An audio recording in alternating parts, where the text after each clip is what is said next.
Bonjour et bienvenue à cette nouvelle vidéo. Nous sommes toujours dans le cadre de mon facilitateur mathématique. Nous allons corriger certains exercices pour les classes de 4e et 3e. Suivez attentivement. Dans ces exercices, il y a l'ordre de priorité. Il y a l'addition, la soustraction. Nous avons les puissances et nous avons les fractions. Donc nous allons travailler avec les puissances de 10 et nous allons travailler également avec les fractions.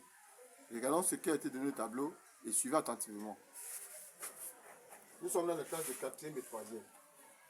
On dit calculer A égale 9,5 fois 10 moins 4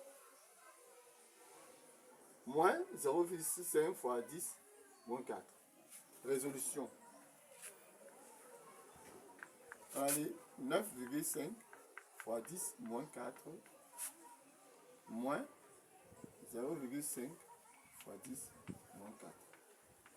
Lorsque vous avez un signe plus ou moins entre deux multiplications, voilà les multiplications qui sont prioritaires. Ce qui est convenable de faire, c'est de mettre en facteur la puissance de 10 qui est ici. Voilà 10 moins 4, 10 moins 4. Je mets ça en facteur. 10 moins 4 en facteur.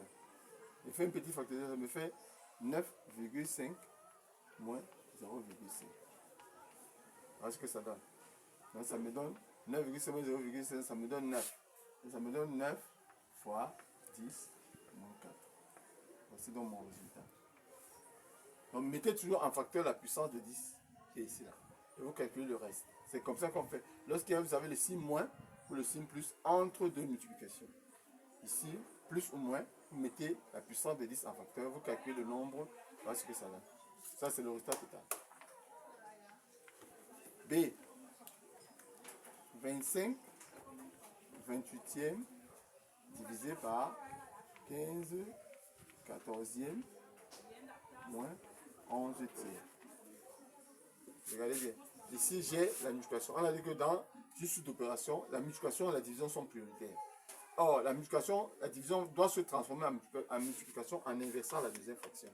Donc, pour diviser une fraction par une autre, on multiplie la première par l'inverse de la deuxième. Donc, la division se transforme en multiplication en inversant. Donc, on fait comme ça. 25 28e fois, en inversant 14 15e moins 11 tiers. Et je vous ai dit que lorsque vous avez une multiplication, ne multipliez pas directement. Ne multipliez pas directement, non. Regardez si vous pouvez simplifier diagonalement comme ça d'abord. Lorsque vous avez une multiplication de deux fractions, ne multipliez pas directement. Sinon, vous aurez les grands chiffres. Cherchez à simplifier diagonalement. Qu'est-ce qu'on fait? On va simplifier par 5, ça fait 3. Par 5, ça fait 5. Par 14, ça fait 2. Par 14, ça fait 1. Ici, pardon, par 14, ça fait 2.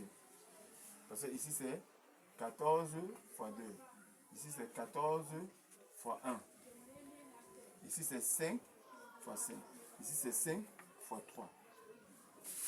Donc, ici, il y a 1 5 qu'on simplifie ici, 1 5 qu'on simplifie ici. Il y a 1 14 qu'on simplifie, 1 14 qu'on simplifie ici. Qu'est-ce qui reste donc? En mon opération, il me reste ici 5 fois 1, ça fait 5. 2 fois 3, ça me fait 6. Moins 11 tiers. Ici, le dénominateur le plus proche, c'est 6. Donc 6 doit apparaître ici. Donc je multiplie fois 2 ici et fois 2 ici.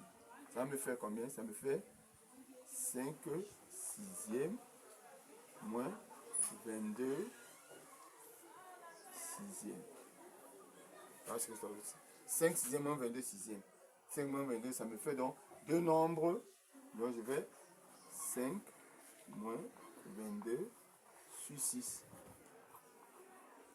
Ça me fait moins 17 sixième. C'est ma réponse pour...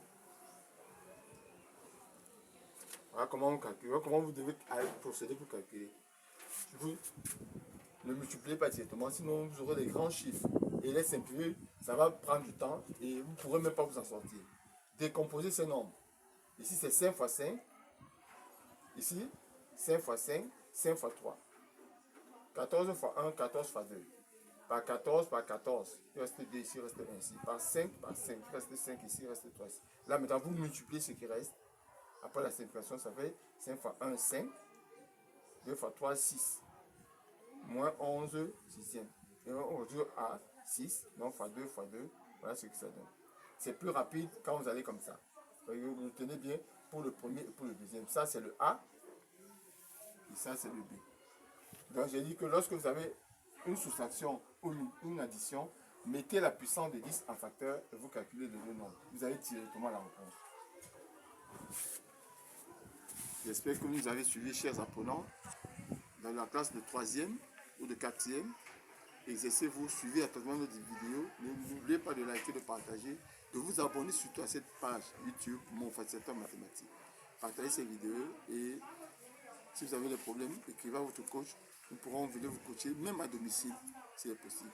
Merci et à la prochaine vidéo.